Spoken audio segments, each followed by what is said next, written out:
Nice hat. Oh, you mean Louise? Picked her up in Nashville. Yeah, maybe she should have been a one-night stand. My gosh, Cheyenne, it feels like you are just busier than ever. You have so many exciting things coming your way. Of course, the big one being Call Me Kat is coming back for a third season. What went through your head when you realized we're still going here? Mostly just gratitude. When this show came out, we got really reviews. Like, it was, people were like, oh my God, what is that Call Me Kat show? And granted, it was a rough first season. I will fully own that. But every show takes time. I think it's gonna catch on even more. It stands up to anything on television. You can quote me on that. In terms of comedy, absolutely. How incredible is it for you to kind of look back and see how far you've come in a lot of ways? Truly, you know, I really had a big couple of months doing just that. I tried in general to not look back too much because I'm a Cancer, I'm very emotional. And if I start to like go through old books and pictures, I can get a little wistful and like, oh, remember, which is not a bad thing. But for me, sometimes it kind of like gives me the blues and stuff. So, but I just did a couple weeks in the revival of Into the Woods on Broadway.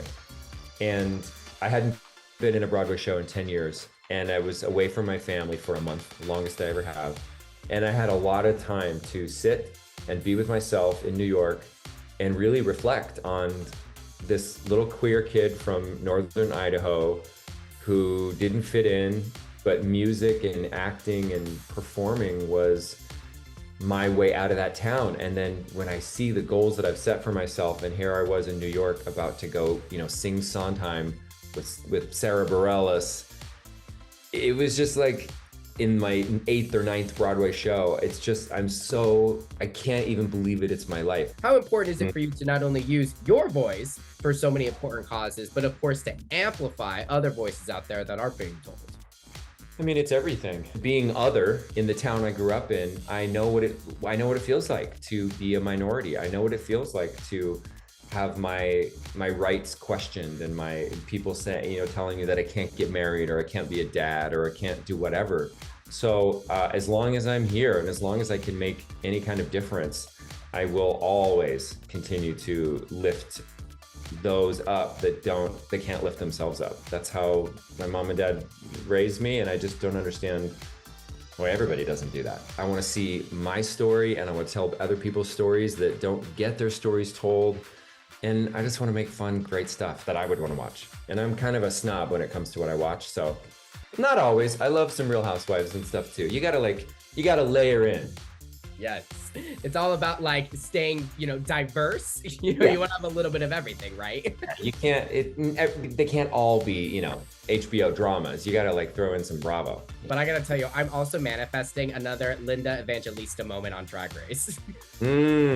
Oh, I love that show. Linda Evangelista. I like it. You look like Linda Evangelista. You're a model. We need to get you back on that judges table. I mean, to think one of your comments became one of the most epic fights on the show. I mean, really, does it get any better than that, Cheyenne? Oh, and I made it into a song, and I know. Listen. I thank you for reminding the people, because sometimes people don't know where things start. I'm like, I said that first. Yeah. My goodness, let me say congrats, 10 years. And I mean, is Housewives the secret? Like, how are you doing it? What is the secret? Well, he's a huge communicator. Like, I could argue an over communicator. The key is communication and having a sense of humor. You have to be able to laugh at yourself and the situations you're in and not take yourself too seriously, because we are dads of twins, as you know. They just started kindergarten, and it is so crazy. I remember when they were born. I mean, it's so wild to think here they are now going to school. I mean, that's crazy. It's amazing. It is crazy. And all I ever wanted to do was be a dad. And there was a big part of my life where I thought it wasn't going to happen. I was in a relationship for a long time before, and that wasn't on the table. But when I met Jason, I knew it was possible. And it's my favorite thing.